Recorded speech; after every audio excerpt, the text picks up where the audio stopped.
Right, so what's on the docket today? Oh, yes. The thing that sort of suits me personally to a T, a U, and a V. Especially V. Especially V. So, yeah, the title sort of hints at it. And it's basically old games coming out again. Well, yeah, it's not like a proper... Because back in the old days, I say old, but it's only 10 years ago, but forgive me, I'm 24, so that's half my life. Back, like 10, 15 years ago, games got their special re-release in a platinum form, or a classics form, or a player's choice form, at least for the major platforms. And then obviously you had budget versions of PC games and various things like that. Sega, I think, had one as well, but I can't remember how they did that on the Saturn. Because that's as far as I go. The first console I really sort of know in a non-handheld form is the PS1, Sega Saturn, somewhat Super Nintendo. But yeah, basically all they were was the same game, just with a silver label or a white label like the classics were for the Xbox, or I think some sort of combination of the two for the player's choice for the GameCube. And I don't think they really did it for the N64, it only came in with the GameCube, but regardless. Then, with the, I guess, the next generation and the PlayStation 3 and the 360s, and to some extent the Wii's, although they didn't really do that much, you had the HDifications. So Oddworld Stranger's Wrath, I think, got an HD version from the Xbox. I'm trying to think. We also had quite a few games, quite a few old school games. I think Beautiful Joe did. But the reason why I brought it up is one of the biggest franchises in gaming, and one of my most favourite games ever, which I don't own, are getting, or have been, re-released. The first one, which is available now for PlayStation US people, which hopefully is you out there. If not, I'm not entirely sure on it so far, is a game that I first got on this. Yeah, a PlayStation disc from McDonald's in 2002. They basically did some sort of promotion called the Big Bag, which I guess was trying to be the young adult version of a Happy Meal. So you got like fries and you got a burger, but rather than getting a toy, which considering all the Mario toys that I got earlier this year is a bit awkward, rather than a toy, they gave you at first it was a PC disc, because I remember the first one that I got had some music artists that I don't even remember, and I don't think the internet does either. And there was like a Who Wants to Be a Millionaire Junior demo on it, which is not too bad, considering how at the time I did like quiz things. And then all of a sudden they did a deal with PlayStation to do a set of 4 releases, which was basically, it was towards the end of the PlayStation 1's lifespan, so it was probably cheap to do. But the thing is, with some of these games that were released on here, they are either very rare in their current released form, that these demos go for nearly as much as the released game. I remember some of them, I think Firebugs and Jinx, which were 2 very, very late PS1 games that came out, I think, 2002. Well, certainly considering this came out in 2002, in the bag or whatever.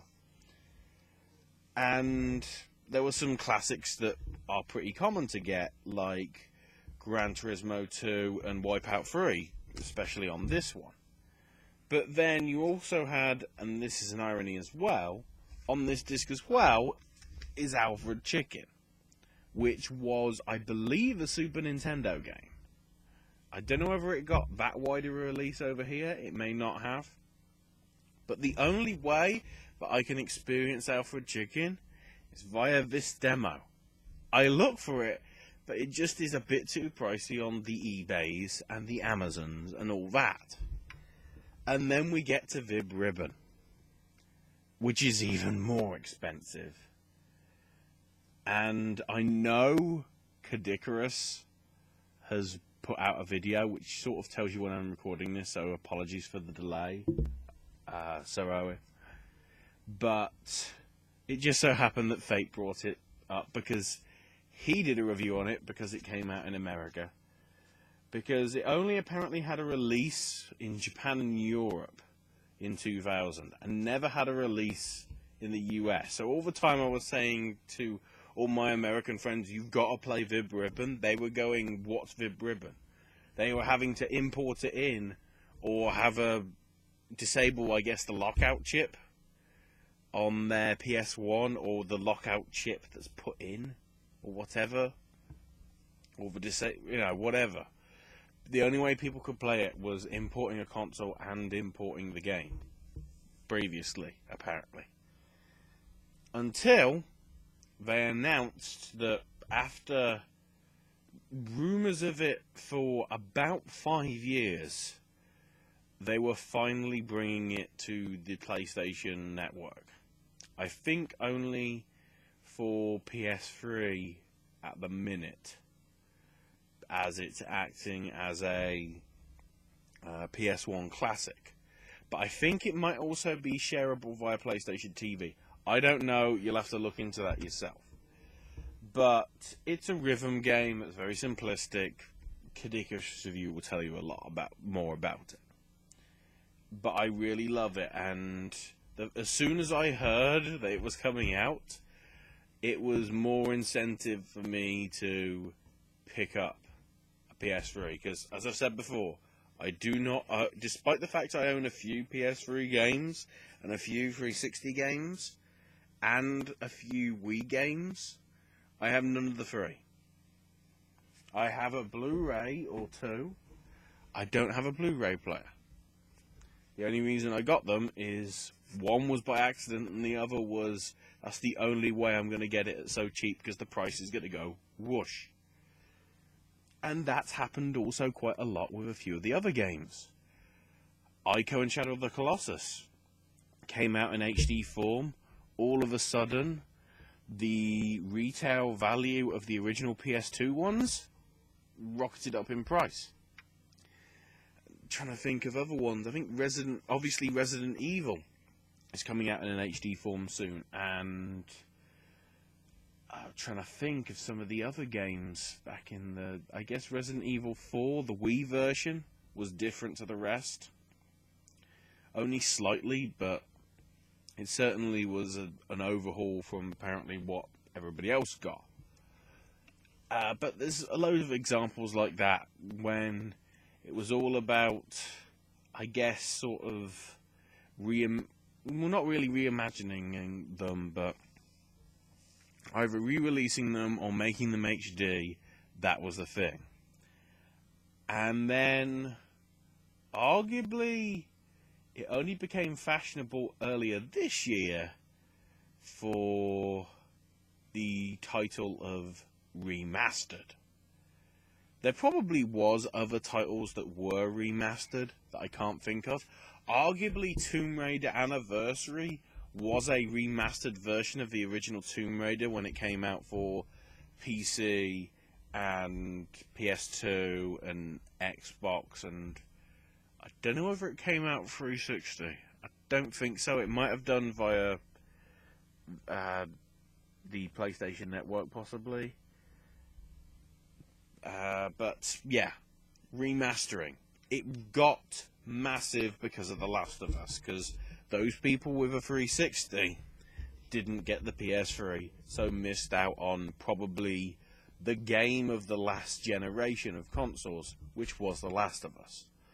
So when it came to the new consoles, and the Xbox 360 people didn't want to get an Xbox One for various reasons, picked up a PS4 because there had always been rumours that it was going to be coming out for PlayStation 4, and it was denied and denied and denied, and then finally the cat was let out the bag sort of around E3 time that yes, there is, or no, it was actually before then, I think, was it at Gamescom? But whatever it was, they officially announced Last of Us Remastered was going to be coming to the PS4. And this has actually seen a trend of games coming out for the last generation coming out for the new generation. And the big one that is coming out within 24 hours, let's say, of this video going up, roughly, is of course Grand Theft Auto 5.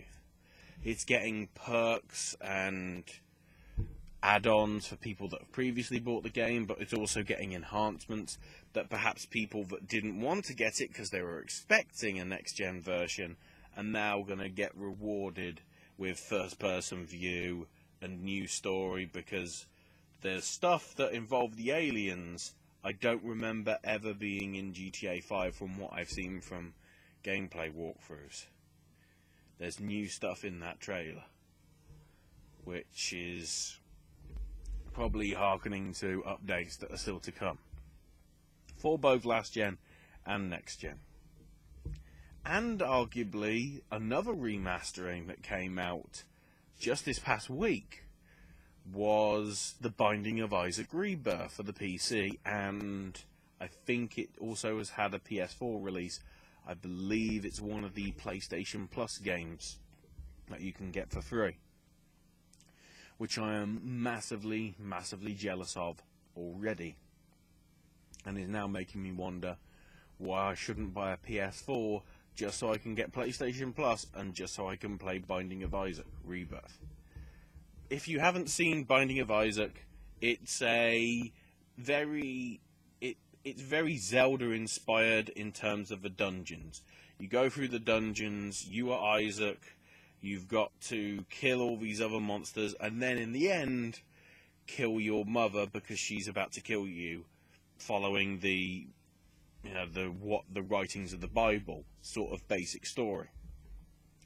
Rebirth has taken that, and whereas it was 8-bit presentation for the original game, Rebirth is sort of going 16-bit, and it's the same story from what I can tell, but obviously it's a remastered version, it's in a new form. It's just something that you should really go and check out if you like those sorts of old school style games. And a lot of people have really wondered over time, what is the draw of getting a game again but looking nicer? And to me, it's because obviously, even though Vib Ribbon is getting a re-release, because it's going to be on a newer television and a newer system, there's going to be little tweaks here and there that will make it better. And it's really the whole grip of nostalgia. We remembered playing that game when we were young, and now that it's being presented in a new and really impressive looking way, we're going to get it. In terms of the newer games like Last of Us and GTA, it's those people that have waited because they knew it was coming to get what they feel is the definitive experience. Of course, there's one game which I haven't mentioned, which is sort of doing a remastering and an HD at the same time, and that's Oddworld, the Oddworld franchise. Abe's Odyssey and Abe's Exodus, which technically are the same game, but not really, to be honest. They have been put together and now brought into Oddworld New and Tasty, which I think is on PlayStation 4 so far, or Sony platforms, I think. But the Xbox, the Wii U, and the PC, I think, versions are still yet to be worked on. I think the PS3 and the PS Vita one is also delayed. It's only on PS4 at the minute. And again, it's considered by some to be one of the best games that has been made, possibly ever, if not within the last 15 or so, or 15 to 20, because I think it came out like 97 or 98, and Exodus was like 99, 2000. But whatever, it really had a lot of people loving it and got a very cult fan base. To me, games like this that get re-released and get a much of a draw. I mean, another one, I'm just thinking off the top of my head now, Super Frog. You know, Super Frog is a classic Amiga game from back in the day, and had somewhat of a release, I think, on other platforms. And then they did Super Frog HD, which was basically a new version of the game, but just enhanced graphics and everything, and from the same studio that did the Worms games, Team 17, who I think did it originally, or I'm not sure, don't quote me on that. But Super Frog HD came out, but then they also re-released, and I think this was on GOG, who do quite a lot of these re-releases classic-wise. They've just done a lot for the LucasArts things like TIE Fighter. Was the original, I think they called it Super Frog Classic. And if you look, there's quite a lot of that. The old Duke Nukem games, before Duke Nukem went 3D, they're there. I'm trying to think. Shadow Warrior, is it? I think. Classic Redux, it's called. On top of the new one, which has just been released for next-gen consoles. And both games, although the Shadow Warrior, the new one, is only sort of inspired by the original one, it's not an exact like-for-like. Clearly, you're taking old names and bringing, I wouldn't say a sequel or a reboot, but you're bringing it back to cherish that nostalgia. If we're going with the whole reboot angle, which this has suddenly sort of evolved into, Killer Instinct is a big one. A lot of people wanted a Killer Instinct game and it never happened, and then it came out by chance because when Microsoft had the IP through Rare and Double Helix approached them with a fighting game, the two sort of combined and got probably one of the best fighting games that there's been original for the past few years, considering how most of it has been about 17 versions of Street Fighter 4. Which is probably not 17, but we're nearly close to double figures, I think, with all the different updates that that's had. You've had Tournament Edition, I don't know. Just quite a lot. So, the fact that, and I bring it up with Rare, is because in the news, a trademark got filed for Battletoads by Microsoft, and Phil Spencer keeps saying how he's played a new game at Rare that is going to blow people away. And of course people are putting 2 and 2 together and making 74,819. So it clearly, there's people being skeptical about it, but there's people also going, what if?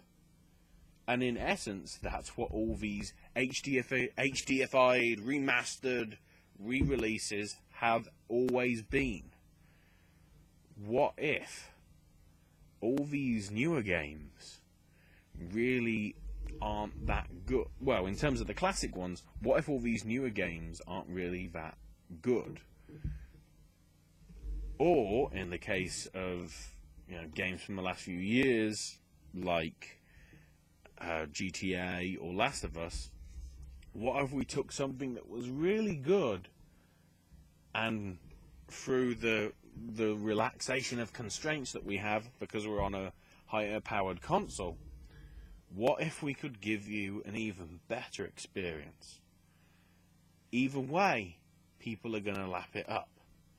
So I wouldn't be surprised if at some point in 2015 you are going to see more and more games come out, either re-releasing after a long time, new IPs coming back. We already sort of know we're going to have some with the return of Crackdown and Uncharted. Well, Uncharted isn't a sequel, but Crackdown's getting a reboot and remastering of sorts. There are rumours of the God of War series coming back, possibly in some sort of reboot, I don't know. But yeah, I'm thinking that 2015 is going to be the year of people realising, yeah, all these old games were pretty damn good. Let's have more of them. And all of a sudden, all the stores, the Virtual Console, old store, the PlayStation Store, your Xbox Live Marketplace, your top downloads will be those old school games. Why else do you think the Simpsons Arcade game was up on the top 20 games on the Xbox 360 for as long as it was available? It's that nostalgia bug. It's catching. And to be honest, nostalgia is what we need at the minute. Especially with certain major new games having their issues. The reason why I'm waiting to say on that is because I'm waiting to see if another couple of games are going to fall into that trap. If or when they do, you know what's coming next week. And I'm sort of looking at you, Ubisoft.